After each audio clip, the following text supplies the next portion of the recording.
So, ladies and gentlemen, greetings to you all.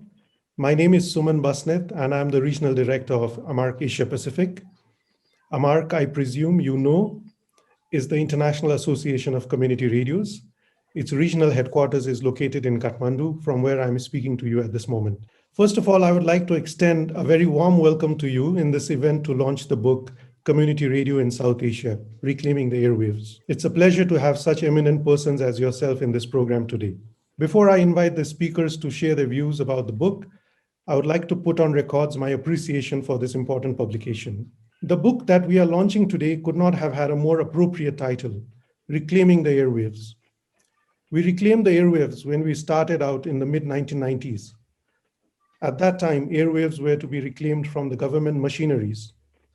Today, it's time again to reclaim the airwaves, not only from the tight fist of the government, but also from powerful non-governmental actors that come between the common person and a community radio station. With these words, I'm delighted to note that the book Community Radio in South Asia, Reclaiming the Airwaves, has contributions from authors and experts who have been instrumental in laying the foundations of community broadcasting in South Asia. All of you continue to contribute in different ways to the development of the sector. So now, without further delay, I would like to welcome you again and roll out the launching ceremony.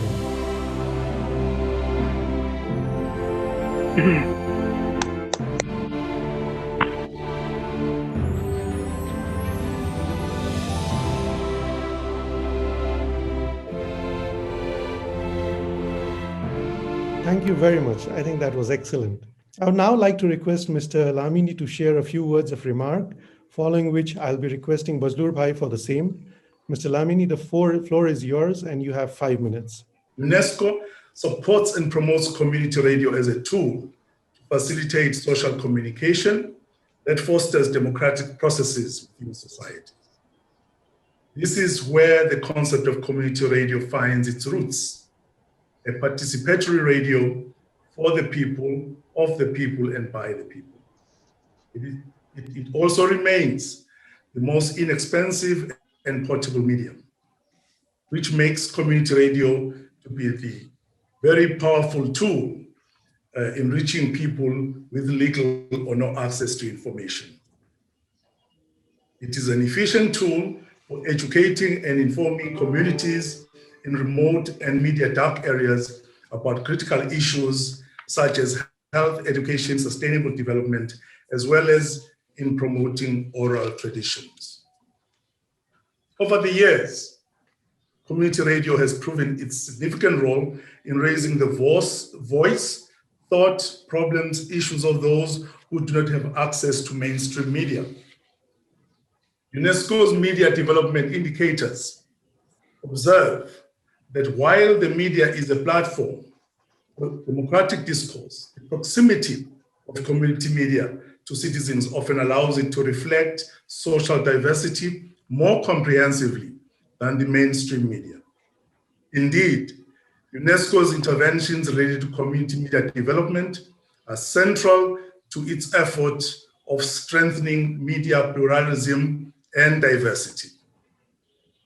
Community radio also plays a vital role in the 2030 Sustainable Development Agenda of leaving no one behind by, one, reflecting and promoting local identity, character, and culture through local content, encouraging open dialogue and democratic process by providing an independent platform for interactive discussion about matters and decisions of importance to the community, including the awareness of community rights and entitlements.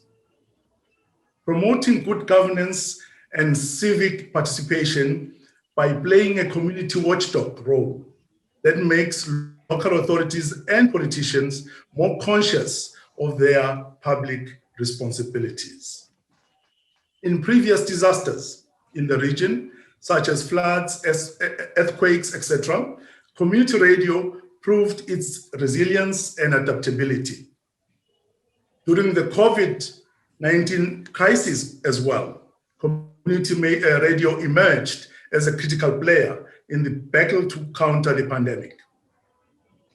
Community radio led awareness campaigns, community preparedness, community participation, which were key catalysts to combat the pandemic. As the infodemic, misinformation, disinformation associated with the health crisis threatened to undermine public health efforts, community radio led in providing credible, verified, and fact-checked information, which has contributed to the public trust of media as the reliable source of life-saving information. All these are crucial to community engagement and ownership of development initiatives. Although community radio is well established in South Asia, it is important to also point out that significant challenges still lie ahead and can threaten the gains that have been achieved. For instance, number one, how to overcome the sustainability challenge of community radio. Number two, when and how to introduce digital community radio broadcasting in the region, just to mention a few. This launch is coinciding with the global celebration of the 2021 World Radio Day under the theme, New World, New Radio, which is highlighting radio's evolution, innovation, and connection. By documenting the state of community radio in South Asia, this book is also showcasing how far we have evolved, innovated, and connected with the radio technology in the region over time. I thank you. Mr. Lamini, thank you very much for your remarks. May I now request Bazloo Bhai to share his remarks. Bazloo Bhai, the floor is yours for the next 5 minutes. Yeah, thank you very much.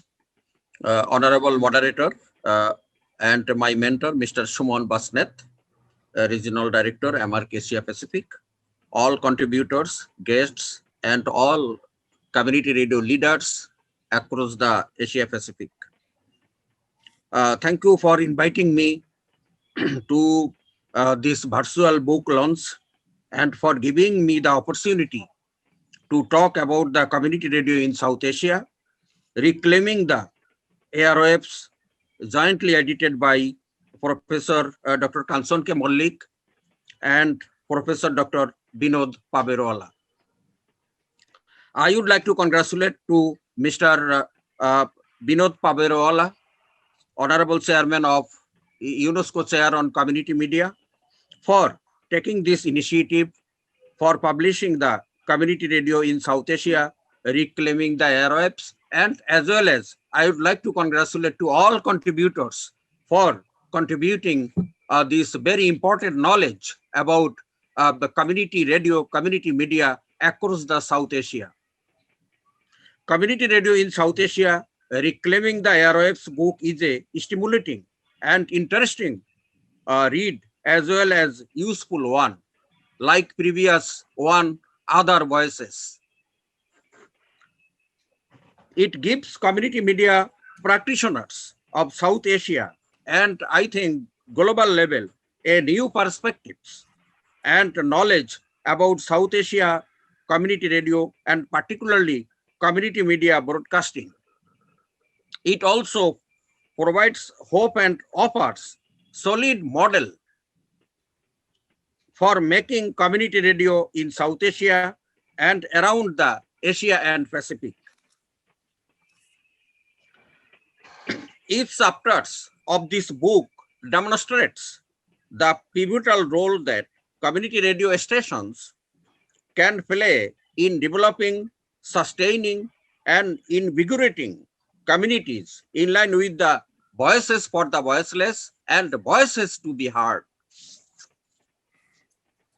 Community radio in South Asia, reclaiming the airwaves based on, on extensive field work and also explore the possibility of lending South Asian community radio knowledge in line with knowledge preservation, in line with knowledge dissemination, in line with knowledge utilization, and also in line with knowledge creation of the community media, especially in inter-South Asian countries, collaboration for community media building, in solving community problems, and in promoting community media development overall. I hope among scholars and all communication professors, practitioners of different discipline, policymakers, development partners would benefit the most from the community radio in South Asia, reclaiming the airwaves, and also a previous one called Other Voices. Already UNESCO communication advisor mm, uh, explained the current scenario of the community radio in South Asia. I would like to add something with him. Significant technological and structural change in the community radio broadcasting sector have been affecting the South Asian countries, and it is going to be a long road to recovery, adaptation for radio broadcasting sector, which is already battling challenges on multiple fronts. I think this book will contribute to a lot for find out our own path regarding community media in future of South Asia, especially in line with community listeners' habit, the fourth industrial revolution, using social media and reskilling, upskilling, and de-skilling community radio broadcasters, and also fighting misinformation, disinformation, and also malinformation in our community level. Thank you for listening. Thank you very much. I would now like to invite the two very distinguished editors of the book to share a few words of remarks on this occasion. First of all, I would like to request Dr. Kanchan Malik, Professor, Department of Communication, University of Hyderabad, to speak. Kanchan, the floor is yours. To talk about the edited volume, well, this book, Community Radio in South Asia, Reclaiming the Airwaves, can be many things to many people. For scholars and scholarship, it is a ready reference compendium and the ideal starting point for any research on community radio. For some of our contributors who are here, it is an analysis of policy in South Asia region with the hope that there will be further opening up of the airwaves. For another set of contributors, this book has provided a platform to share their specialization and in-depth research on the various dimensions of community radio with a focus on South Asia. Then there were contributors who have been associated with the community radio movement for decades. For them, the book is a means of highlighting the issues that still need to be addressed to make community radio sector a vibrant one for all our democracies in South Asia. For me as an editor, in fact, both of us as editors, this book has been a wonderful journey, completed, no doubt, with a lot of hard work and back and forth, but one that has reinforced our faith in community radio. It has helped us to fathom community radio and its potential from different perspectives. And of course, through a variety of writing styles, ranging from academic to advocacy, storytelling to critical analysis. I feel this book brings together a collection of some of the best readings on community radio in one place. Let me assure you that the chapters in this book come from people who have dedicated a lifetime to study of this form of alternative media. So thank you to all the contributors for enabling us to come up with a book on community radio that we can feel good about and that will surely initiate many more into the sector, both as researchers and practitioners. Thank you. Thank you, Kanchan. Thank you very much. May I now request Dr. Vinod Pavarala, Senior Professor, Department of Communication, and UNESCO Chair on Community Media at the University of Hyderabad to share his remarks. Vinod, the floor is yours. Thanks again. Let me add my own sense of gratitude to all the contributors who have provided such excellent chapters in this volume. Thanks also to Suman for coming on board to anchor this event. My thanks to Mr. Dlamini for UNESCO's continued support of the work that we do here at Hyderabad. And what can I say about Badlu Bhai? I mean, he's been a fellow traveler and someone who has played leadership role in the South Asian region on community radio movement. In fact, it's Badlu Bhai who every now and then would code us, Kanchan and me, saying, when are you doing an Other Voices for South Asia? So thanks to that, Badlu Bhai. Now we are happy to offer this volume. And this is only a beginning. Obviously, there's a lot more work happening in South Asia than we are able to capture in this one volume. And you know, there are still some omissions and absences in this volume. For example, we are yet to hear about what is happening in Bhutan. Yeah, so hopefully, as we go along, we'll have more opportunities to talk about another country in the region where community radio has now established itself. Just to add to things that Hezekiel, Suman, Badlu Bhai have already said, and my co-editor Kanchan, I just want to point to three major things that make community radio in South Asia extremely important at this juncture. One is democracy. You know, there is procedural democracy, institutional democracy in parts of South Asia. And in other parts of South Asia, some countries are struggling to institutionalize democracy, going through constitutional turmoils and so on. In countries where there is institutional democracy, there have been challenges to deliberative democracy, not having adequate spaces for civil society to flourish, for civil society voices to be heard. So when you talk about civil society, I think one of the dangers that Suman has rightly pointed out about the role of NGOs. Rightfully, a lot of good NGOs have done tremendous amount of work in the last 20 years to make community radio a reality in this region. But in my contribution to the volume, I have also cautioned about what I have called increasing NGOization of community radio, where the agendas and objectives of NGOs then take over the sector. But this is a constant struggle between civil society actors and community radio, and this is something to look forward to. While strengthening civil society in the region, how do we not make community radios NGO radio? And finally, a third important pillar of this whole sector is about communication rights and access to voice to the poor and the marginalized.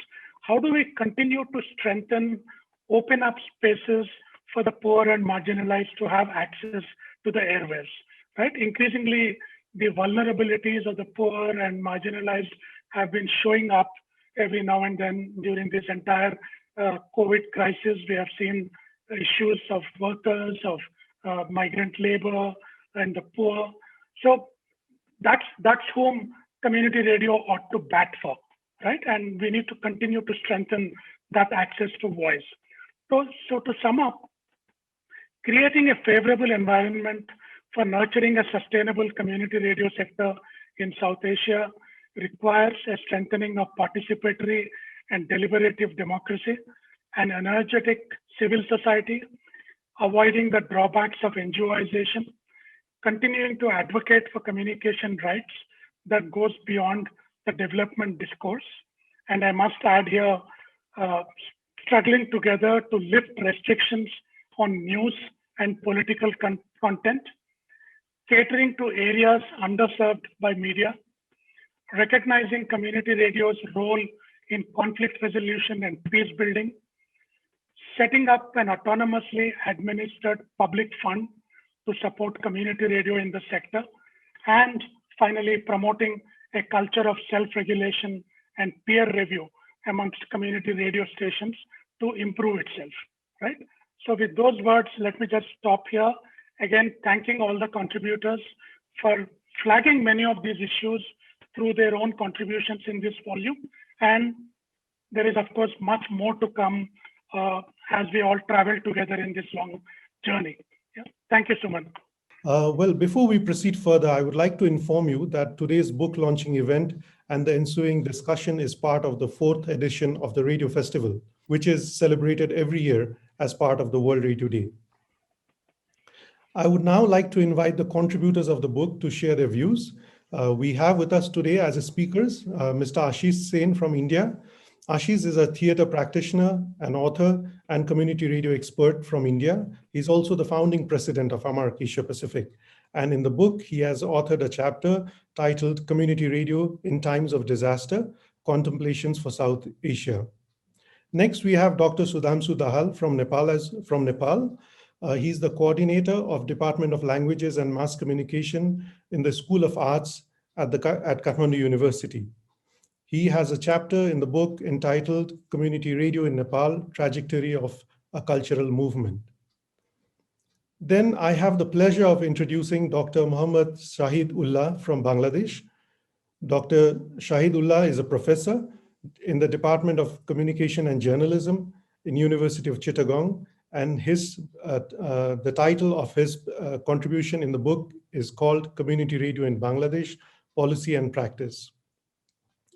We also have with us today to share his views is Mr. MC Rasmin from Sri Lanka.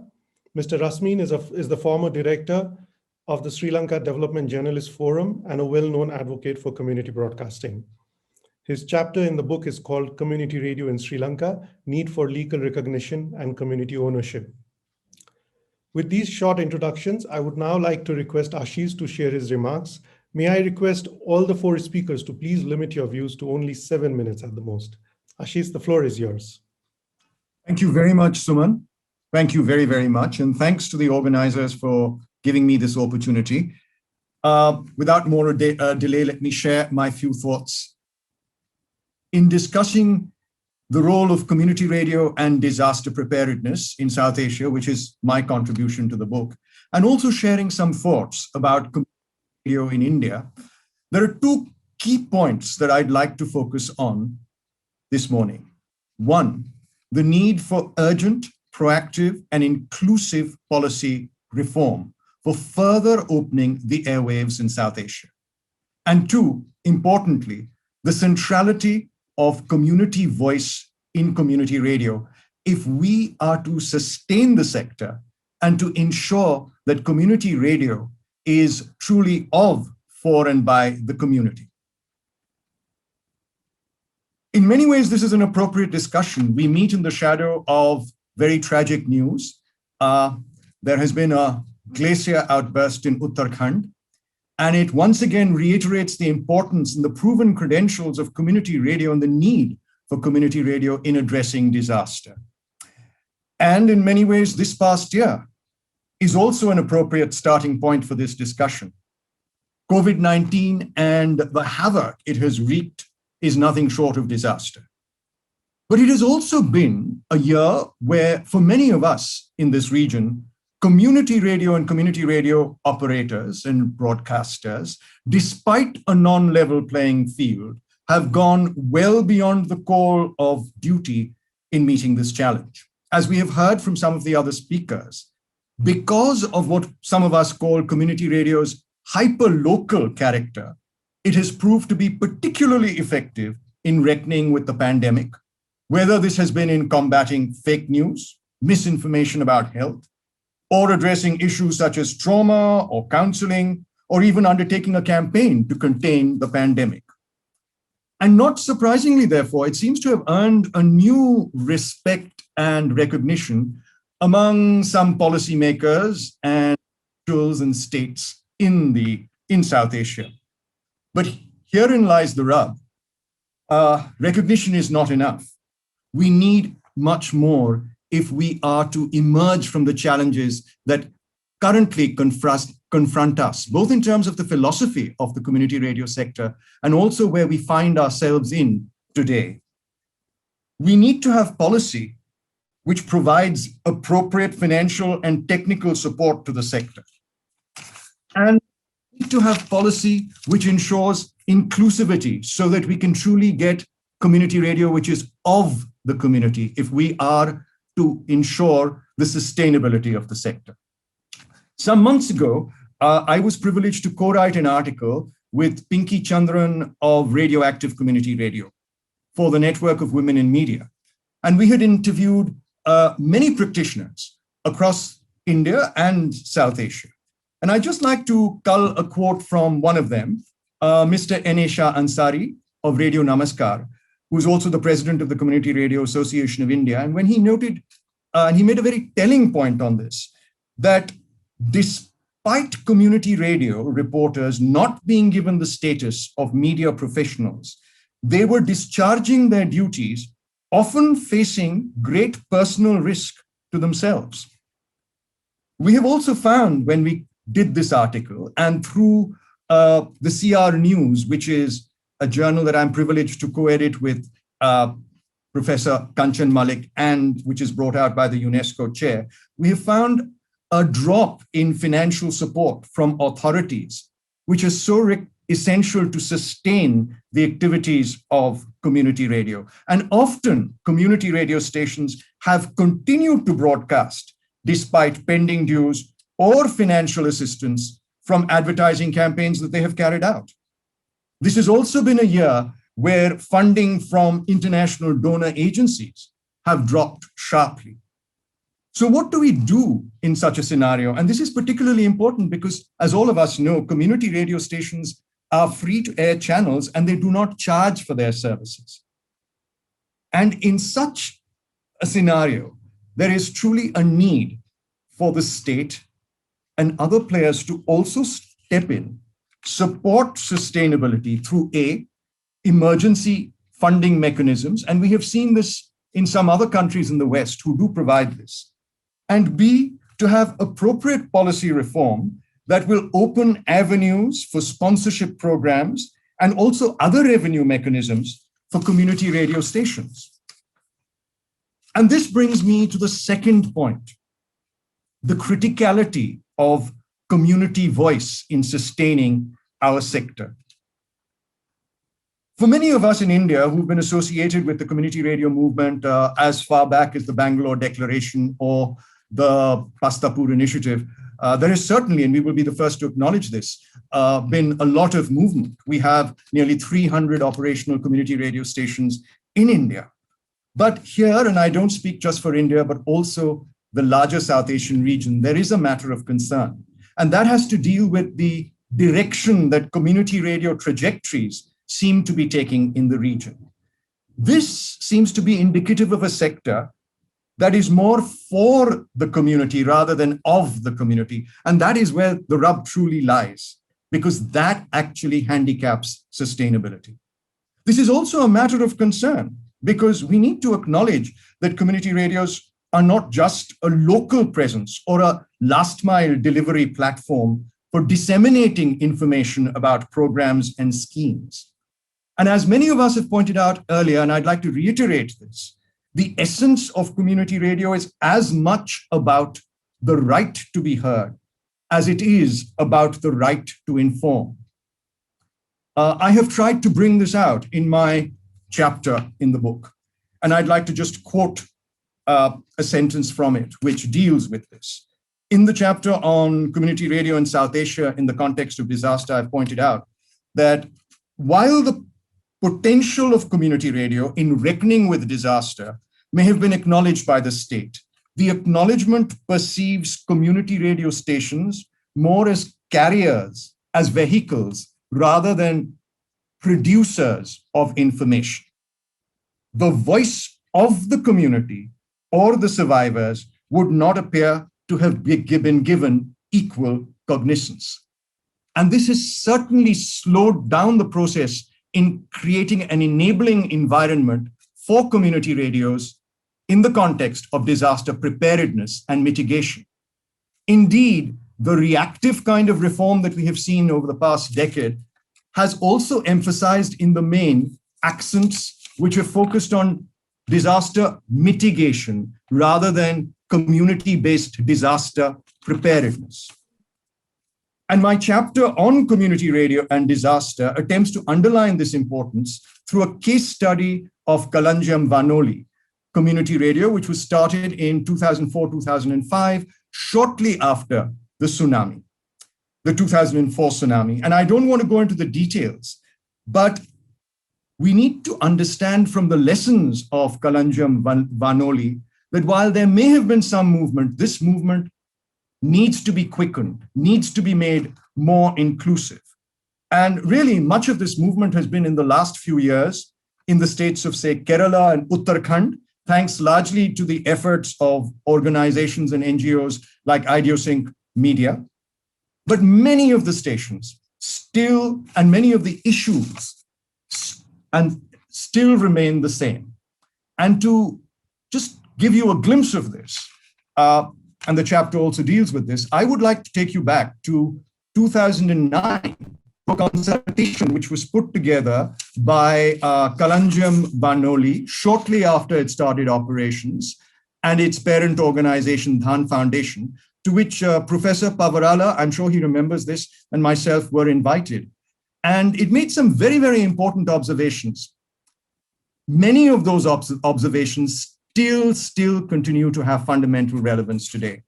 I'll just cull out and point out just 3 or 4 of them, which I think need added significance in the current context. 1, the need to establish institutionalized linkages between community radio stations and mainstream agencies at national, state, and district level. Now, this has been happening of late, but it's not happening sufficiently and at all levels. And I think this is long overdue. We need to have speedy clearances of community radio licenses for stations in disaster-prone regions and to aid them to operationalize broadcasting as quickly as possible. We are still burdened by cumbersome license procedures across the board, but this is particularly important when it comes to addressing disaster preparedness. Let us not forget that as we are witnessing a tragedy unfold in Uttarakhand, it took a community radio station like Mandakini Ki Awaaz more than 4 years before it could get its license to function. Emergency radio, we have just one emergency-based community radio, Peridar Vanoli in Tamil Nadu, and that after years of advocacy with the government. In many countries in South Asia, this has still not happened.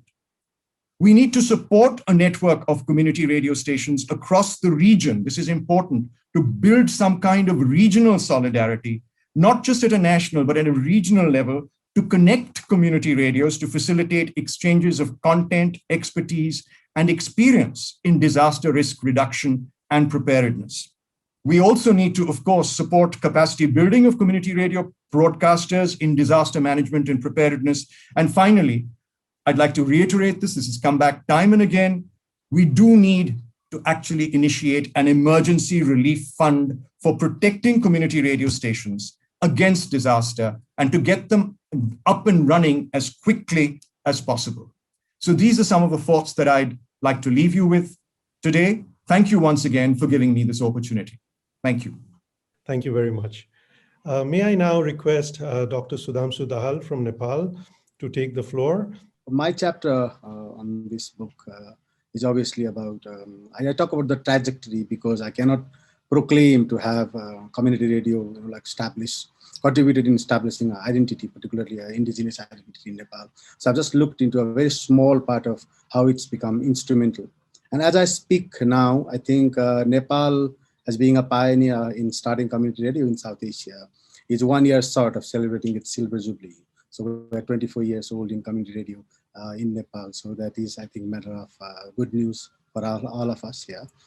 And the Association of Community Radio Broadcasters, that is the umbrella body which is the association dealing with community radios here, stations here.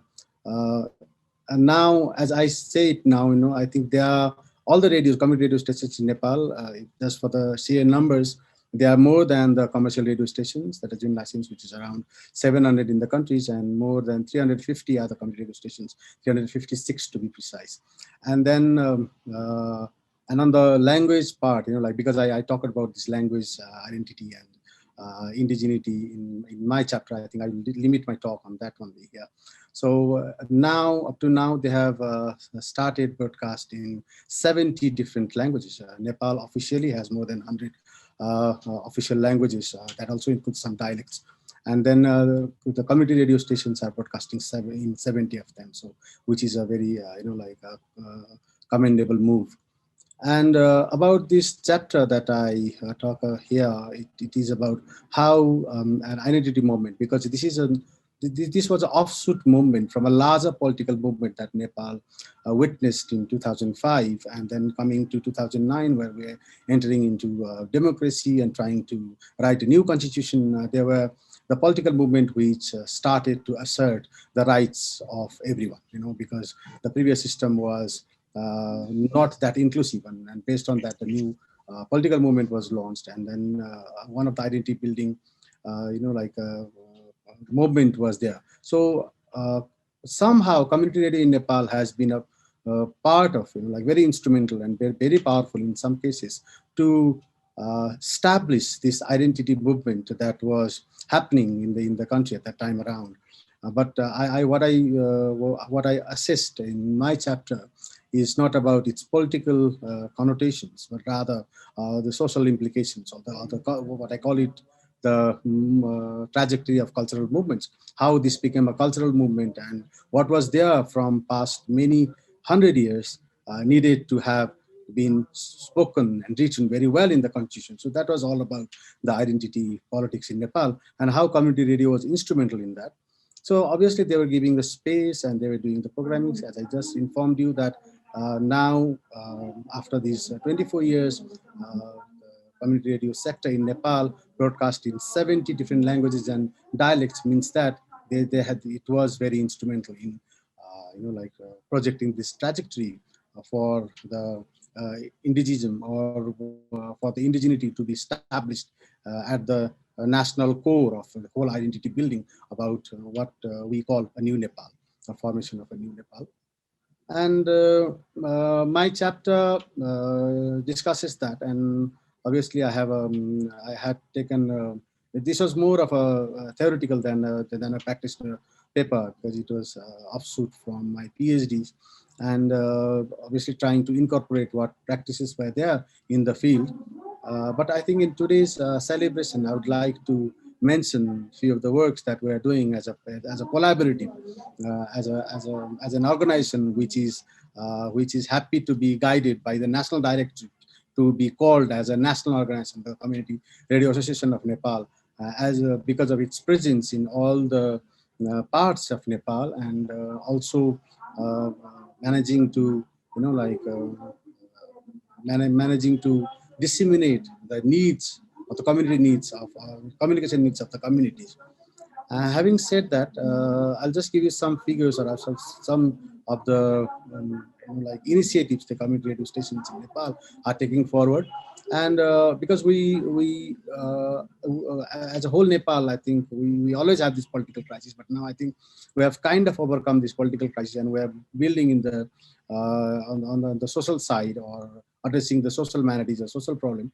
The community radios in Nepal, they are addressing, even during this time of the COVID crisis and limited by the confinement due to lockdowns and other things, they have been doing some fantastic campaigns against social maladies, like one of which I would really like to mention is about what they call it about the in-laws, daughter-in-law journalist, or we call it Buhari journalist in Nepali, Buhari Patakar. Actually, it is a housewife journalist, you can call them as that. What they are trying to do was, they're trying to give the microphone in the hands of those, powerful ladies who were very instrumental in steering their family towards, towards its own happy growth. And but they were because of these social malpractices, they were behind, like so many things to come up in the society. So this has been a very tremendous, like initiative, and is well commendable. Like they started from last year, and we have seen many numbers of women come out and take the microphone in their hand and doing the programs, because the radio is already there. It's just about the matter of programming. And once they come out, I could tell some of the anecdotal examples from their experiences. Some would say that when we have a microphone in our hand, we became somehow powerful in society. So society started listening to us. Maybe a petty issues, but nevertheless, but this was a petty issues maybe from the society perspective, because the society is so patriarchal. And but if we would look it from the whole humanity aspect, or the whole humanism aspect, then you would see those are not only the petty issues, but those are the issues of tremendous importance for everyone in society, including the female as well, the males. So this was one of the initiatives. And similarly, the another one which I would like to mention here, which could be an example about, is they've started a campaign on responsible and accountable business practices, which is kind of surprising, because normally when we talk about the community radio, we talk about, we kind of dichotomize the community with the commercial one and try to see how they differentiate. And in Nepal, you would find ample examples where this dichotomy even does not exist in the licensing. The government does not license the radios as a community separate and the commercial separate, but it is shown through their practices. If that is the goal, if that is the like purpose, then community radios doing this campaign on kind of responsible business practices would just get its mandate from doing so. So these are some of the examples, and obviously the radio are there in all the districts in Nepal.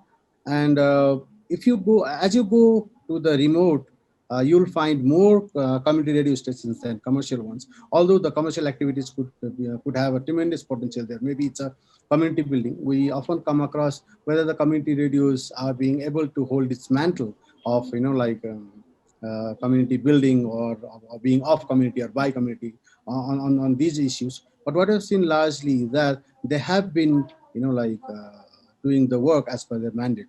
So that is what I would like to say, because the limitedness of the time, and my chapter speaks about a very different aspect than what normally would see the community to come through. Maybe entering into a very sensitive issue of identity politics, and try to find a space for the community to amicably solve the problem with a larger, the other community which has been ruling the society for long. So thank you very much for this opportunity. I'm happy to be here. Thank you very much, Dr. Sudhanshu Dal from Nepal. May I now invite Dr. Muhammad Shahidullah from Bangladesh to share his views. Thank you, Suman and the moderator. My engagement with the community radio is a long time. I think suppose Dubai knows me very well since the beginning of 1999. We started the community radio movement journey in Bangladesh. Since then, I am associated with this movement, and after the establishment of community radio across Bangladesh, there's around 18 community radio are operating across the country. And I visited and spent months, several months with around 6 community radio stations across the coastal areas in Bangladesh, because my area of research is focused on disaster management and community radio. And as I think Ashish mentioned about his chapter, whenever I was asked to contribute for this book, and I tried to deviate my issues in rather the management issues or the participation issues of the community level, community people's participation. Therefore, I visited 2 important community radio stations in southern Bangladesh. One is run by the government institution, Agricultural Extension Service, and another one is the first community radio station, Lokubeta. So I stayed there for 2 months altogether, and got a lot of information from them and how the people actually evaluate their engagement in community radio initiative. And later on, I visited another community radio station, Taguddeep.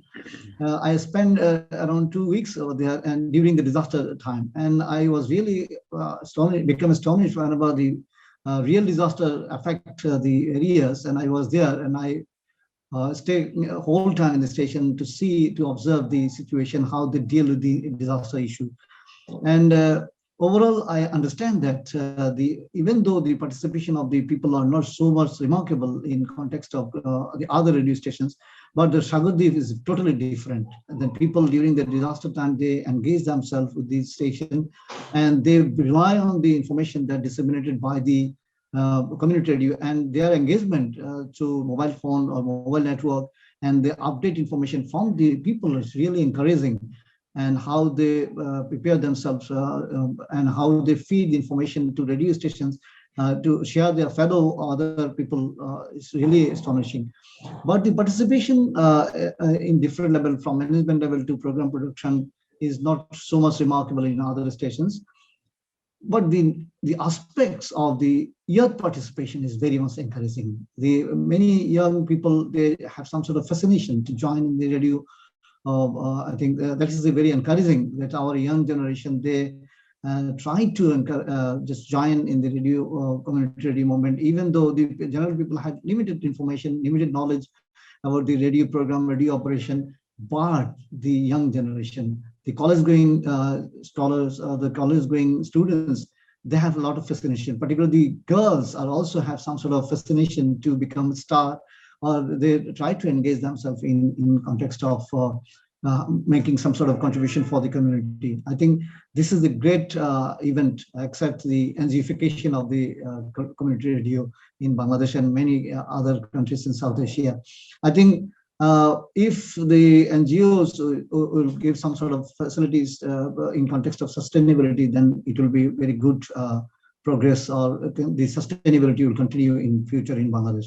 I think that's all from my side. Professor Ullah, thank you very much for your words. Now we have at the end Mr. Rasmin, Mr. MC Rasmin from Sri Lanka to share his views. Rasmin, may I invite you to please share your remarks? I would wish to congratulate Professor Pavarala and Dr. Kanchan, in fact, Professor Kanchan, for putting together this timely work, community radio in South Asia, reclaiming the airwaves. And I have also contributed a chapter there that is about community radio in Sri Lanka, need for legal recognition and community ownership. So very specifically speaking, this particular chapter is about two factors. Number one is whether there had been a true, real community radio in Sri Lanka. And number two is what exactly is the need for the legal recognition of the sector. And looking at it very broadly, as you all know, I have been studying this issue for the last couple of years, and I had this also for my PhD thesis, and of course, this is part of my thesis as well. And speaking very broadly, there were like 4 different schools around my fact one, the question whether there has been a real community radio in Sri Lanka or not. The group one or the school one is more of a domestic community around universities, and people those who are learning the subject predominantly are of the view there has been a community radio. And the second group, I mean, this is a hybrid group in my way. The same people at some point of time before 2090s, they were of the opinion that there were community radio, but later with studies coming, new technology coming, new debate coming, a lot of questions are being raised around the existence of community radio in Sri Lanka. They turned into sort of no. And the third group is like, yes, there was a state broadcasting in Sri Lanka, but apparently that had more elements of community radio, like community programming, participation, and access, and all these nice concepts. You know, this is where a lot of literatures have been produced for whatever the reason, saying that there has been a wonderful community radio in. And the fourth group is whatever being said, there is and there was no real community radio that has ever been owned, managed by the community. Or in a different sense, there has not been any community radio that has been legally offered to community radio, or people sort of demanded and taken it through a policy as the result of their felt need or demand raised by the community. So now I have, from my young age, even a young age, at least for the last 6 years, I have been in all these schools and sort of come to the last school with my thesis. And there had not been an autonomous community radio of its true sense. Then what has really been the problem or the conflict? I mean, if you look at the entire community radio operation, I don't want to take much time, but just make it very easy for all of us. The early episode of Mahavali Community Radio was obviously managed and owned by Sri Lanka Broadcasting Corporation. Then the third school that says, of course, it was managed and owned by state broadcasters, but we had good elements of community radio. And I'm not sort of in favor of that argument, only for one reason, because when a community radio is obviously owned by state, no matter how access being given, no matter what was the level of participation or the nature of program that has been produced, that itself is immediate contradictory fact to the very philosophy that we all believe for community radio. And then later episode, then episode 2 there was another radio initiative, again, that was funded by the World Bank, started in 2005. Look at the same feature or the same continuation of Mahavali Radio. That was in the Sarva Radio. There was a people movement, at least people from 32 villages in a particular region called Polanaruva came together, started this wonderful radio initiative, trained, and they went even up to test transmission.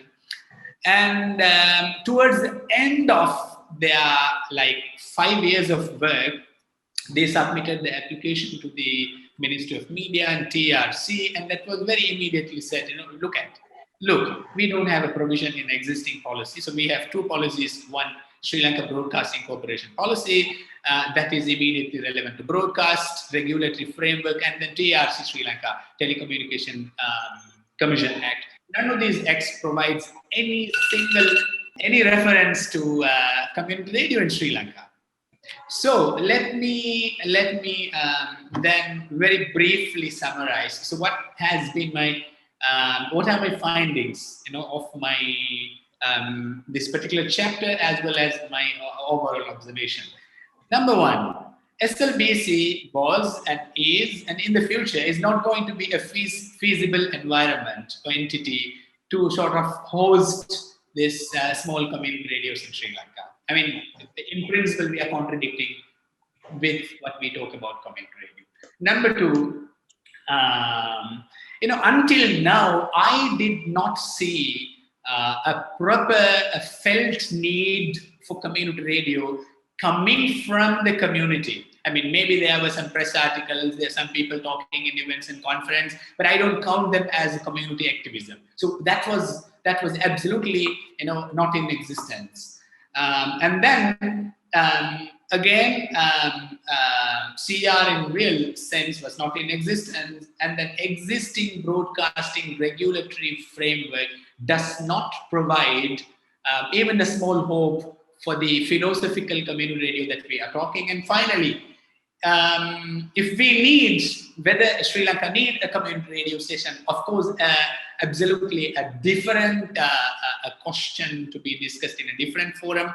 But, I would want to kind of very politely cite my conclusion that when it comes to legal recognition, autonomy, and true community ownership, MCR, that is Mahavali Community Radio, cannot be considered true community radio as it has ever been it has not ever been owned, managed, controlled by the people. Thank you. Thank you, Suman. I think by speaking about ownership, you have touched upon a raw nerve of the community radio sector. And I think you were talking not just about Sri Lanka, but of the entire region. Many a times we come across instances where the lack of ownership is in fact covered by the hyper promotion of participation, if you like. And this is something, another topic for another discussion, I guess. Since we've heard from so many men, it's now very important that we also listen to the opinion of women contributors. So please come forth and share your views. Dr. Kapoor, may I request you to share your views, please? I look at the book right here, and I think it's collected wisdom of over 100 years. So I'm not sure what I can contribute other than, this humble chapter. But I do want to say that today is a very important day because of the glacier burst. I'm currently in touch with folks at the ground level in Hevalwani. They are still trying to understand what is going on. And this sort of creates an immediacy for more work to be done in the Himalayan region. I too come from the Himalayan areas, the part of Punjab which was then created as Himachal Pradesh, and families still live there. So my affinity has always been to the upper reaches of the Himalayas, and my work with Hevalwani has spanned almost a decade and a half. I think that they work under severe duress. When I was there the last time, which is now about a year and a half, the roads construction there were creating havoc with villages. In fact, there were some that literally went down the hill. And I'm just thinking visually of what might be happening with the glacier burst, because with terrain that is not always hospitable, it's very hard to do work there. So what Ashish talked about, the emergency fund that ought to be created for community radio, really kind of resonates with me. I think there are many synergies that still have to be created between governmental work and what is happening at the level of community radio. Also, I think that if we are to really hang on to democracy, we have to look at non-commercial media a lot more seriously and give them an identity that is very different from the sort of subaltern identity they have today. And I think if we are to hang on to our democratic systems and dialogue, then we ought to sort of also continue to delve deeper into notions of participation, as you said, Mr. Basnath. And I think that those are precisely the kinds of very easy catch-all phrases that we still need to excavate and chip away at. I'll stop here because I would love to hear from the others. Thank you for giving me the opportunity to write and to speak.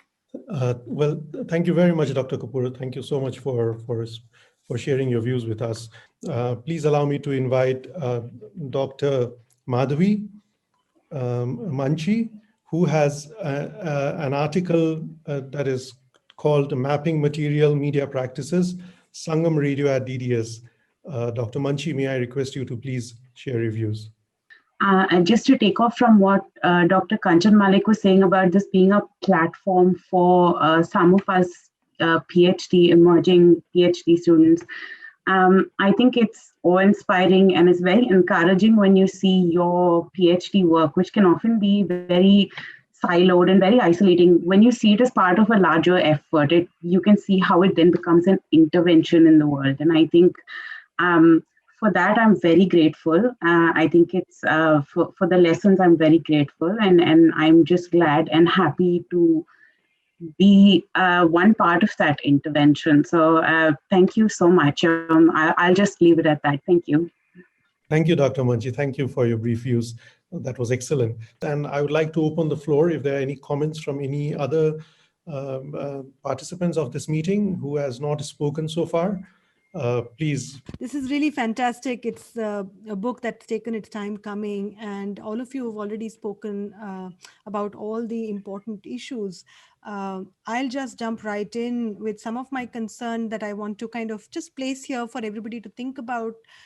From the, of course, the ideas around democracy that we have been all hinting at. And I'm looking forward to seeing from the work that we've been more recently doing with community radios in India, a kind of a resistance space, if I may, that community radios can carve for themselves in the current environment. I would also be very, very pleased if some of the public interest journalism training work that we've been doing could inspire some of the radio stations to take leadership, to give what I would call a media turn to what is currently what you have called NGOization. So those are some of the things that I'm looking forward to writing about and thinking about more based on the more current work. And additionally, with I think you mentioned, or somebody mentioned about digital radio, and I think there's a lot of data that's coming out with regard to the digital gap. And I think it's important to do some more thinking in terms of how community radio can reemerge as a space that can counter what I would call the remarginalization that the digital is likely to cause. And we are seeing that, we've seen that during the COVID pandemic. And I think it will be important for us to look at it again with this new kind of emergent technologies. So that's all, and fantastic, and congratulations to everybody. And this is such a great company to be with. So thank you. Thanks, Venu. Thank you, Venu. Thank you, Vinod. That reference to digitization of broadcasting has tempted me to think that we still, in our part of the world, we still live in the analog gap world. So I don't know what digital broadcasting is going to do to us. So, but with that, I would like to thank all the speakers and everyone present here. We have come to the conclusion of the book launching of the community radio in South Asia, Reclaiming the Airwaves. I would like to congratulate the editors and the contributors once again. And I wish all viewers happy reading and the best. Could you request everybody to show the books, please? 2021. Their Yes. copies. Okay, please. We'll have a group picture. Lovely. So with that, we can conclude. Thank you. Thank you very much. Thanks. Thank you so much. And bye for now.